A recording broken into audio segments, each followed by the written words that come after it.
What about Prince? And thank you. I knew I was leaving somebody out. Yeah. Out of all those people, Prince is funny because he is also a major influence, especially in my teenage years. He was a major influence. And I knew that he was a great player. I knew of him as a great performer and great player and writer, but I didn't know that how great he was until on the guitar, until I saw him play guitar in person.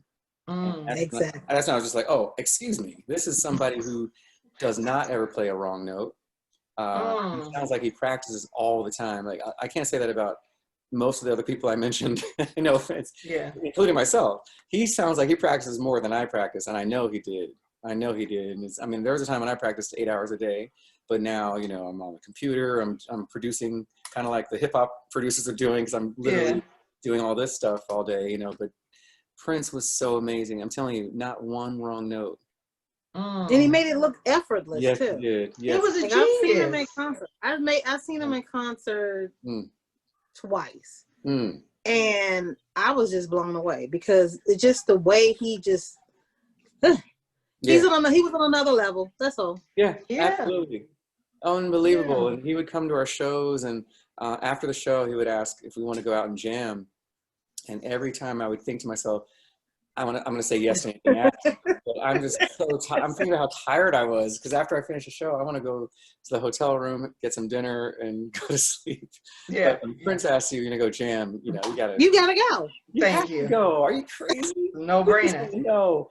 Come on, man. So we would go, and usually we wouldn't jam, depending on the situation. If we went to his house, we would jam. But if we went out to a club, which we did one time in Switzerland, we went to a club, and this other band was playing, and he was like, he was, after that, he was like, nah, I don't think I want to play right now. I was like, well, he said, well, look at the crowd. The crowd is really into this band.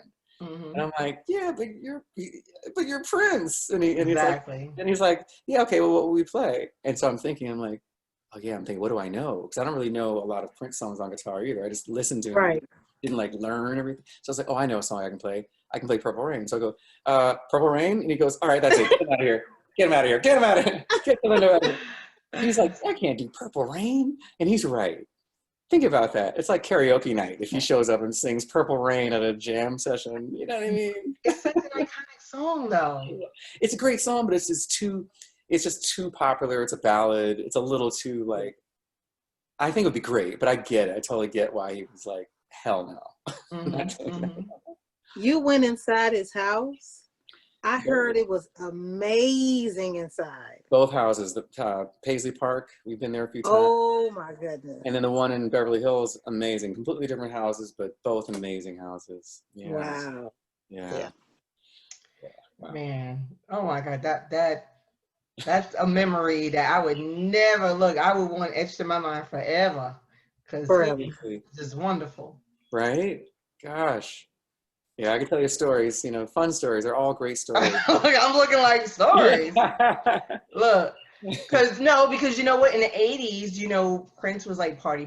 Well, he was perceived as that party guy. Yeah. It wasn't until I think Dave Chappelle's show that we saw a different side of Prince. Another side. Like, he could play basketball. He could just, like, what? Yes.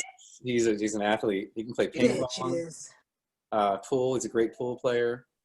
He's amazing. Yeah. He can. I did eat pancakes at his house. Oh, wow. Janelle Monae, myself, and the band. We had pancakes one time at his house in California, in LA, and I remember it was like 2 in the morning or 3 in the morning, maybe 1:30 in the morning. We were at a club, and he said, "Hey, you guys hungry?" We're like, starving. So we had just done a show. We said, yes. He said, you want to have some pancakes? And like, we both started to chuckle. And then he was like, no, I'm serious. So we went to his house. His cook made pancakes, and they were Aunt Jemima. I'll never forget it. They were Aunt Jemima, just add water pancakes. Yeah.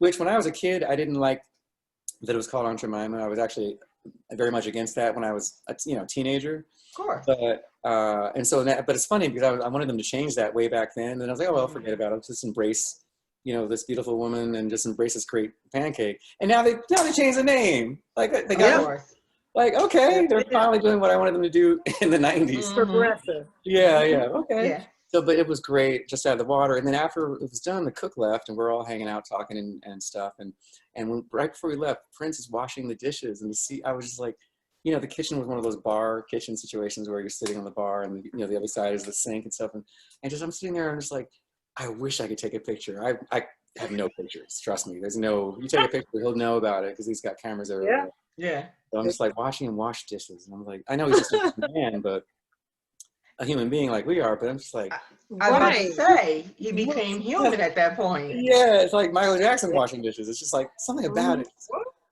at home. It's just crazy. Yeah. And very much like you explained, I think Prince was considered different than everyone else because he did not saying that he didn't, you know, have love for hip hop, but he came with a whole different style, and no one was prepared for that. No one was ready for that. Right. You know, no one was ready in the 80s for his look, his appearance, you know, his apparel, his style of music. Like that just came left field. But I mean, look at what it meant to everyone. You know what I'm saying? 80s was about a lot of conforming. And being an individual really was shunned on. So like now you can do whatever you want. That's true. And I do love that. You can be you can wear your hair, you can be bold, you know, it's okay. But back then to take that risk, that's a lot because people really, it was different back then. I agree. We're still very conservative and didn't know what to think. So they rushed to judgment instead of embracing. Exactly. Your individuality.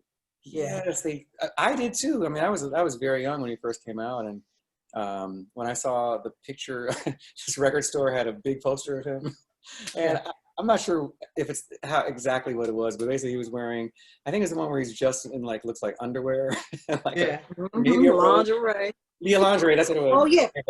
You know what I mean? It's like his hair, and he has his look on his face. I was like, oh no. Oh, no, that's not me. Like, he's crazy. I was like, it's just too adult for me. It's too grown for me. I was into Michael Jackson, and I was not into that aggressive. Right. Oh yeah. Highly sexy. Yeah, Michael had a safe look. Yes. A familiar look. Absolutely. You know, a more consumable look. Yeah. Very in the box.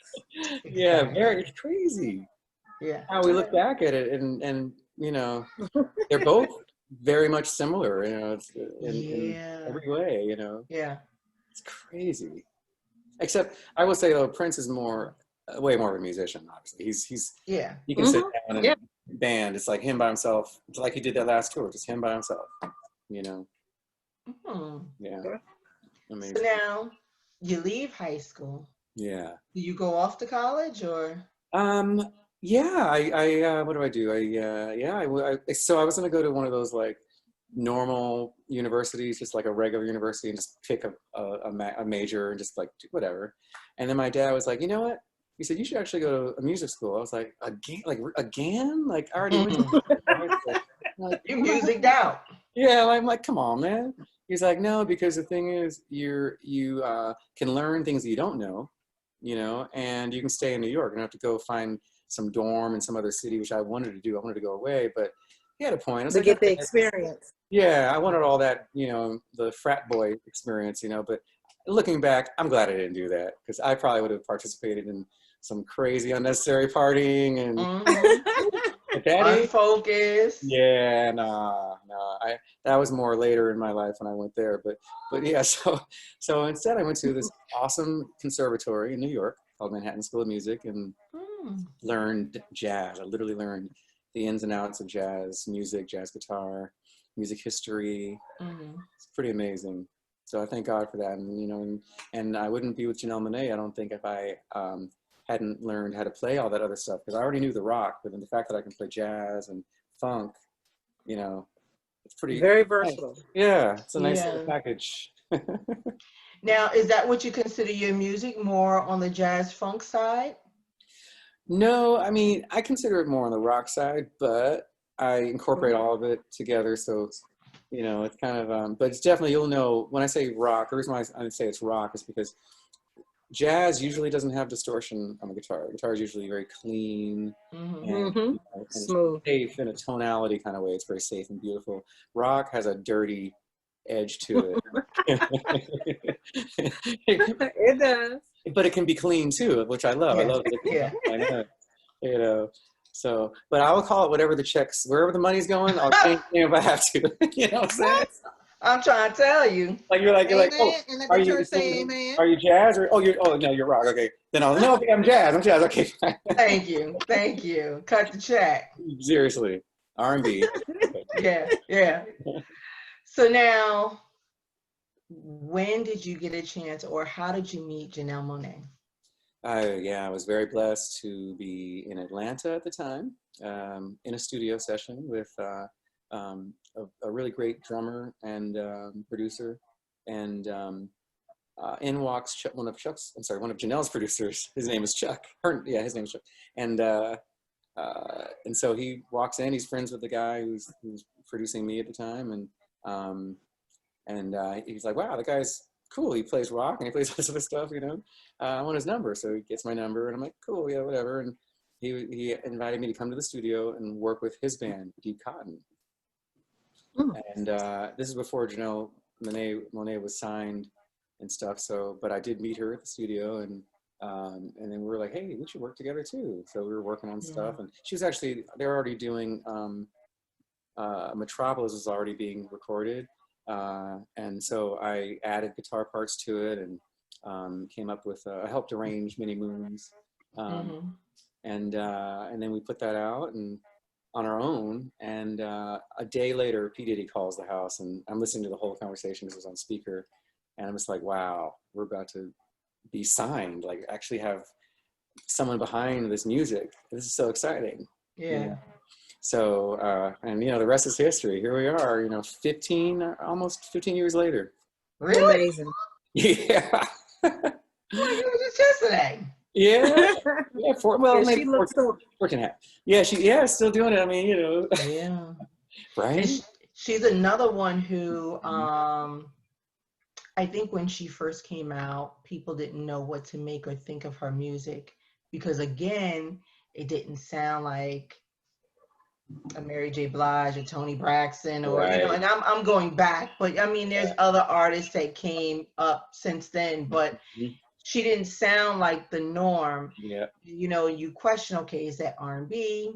Yeah. Is that neo soul? Is that trap soul that they have now? You know, one of those. It's got to be one of those.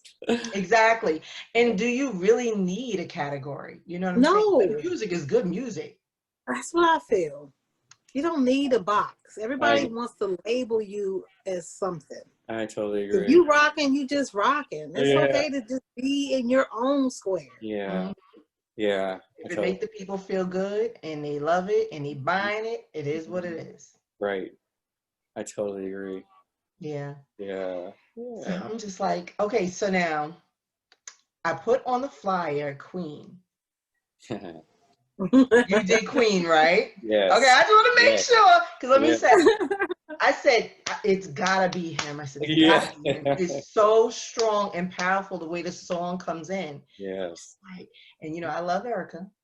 Yeah, me too. So it's just the combination of them two, and then with you being on there, it's like a hit. You know what I'm saying? It was just a wonderful song, and I play it all the time on the station. I literally had it in rotation before Terry contacted me, so it was already on the station. Nice. Congratulations, by the way, for everything that you're doing. No, thank you. Keep rocking out.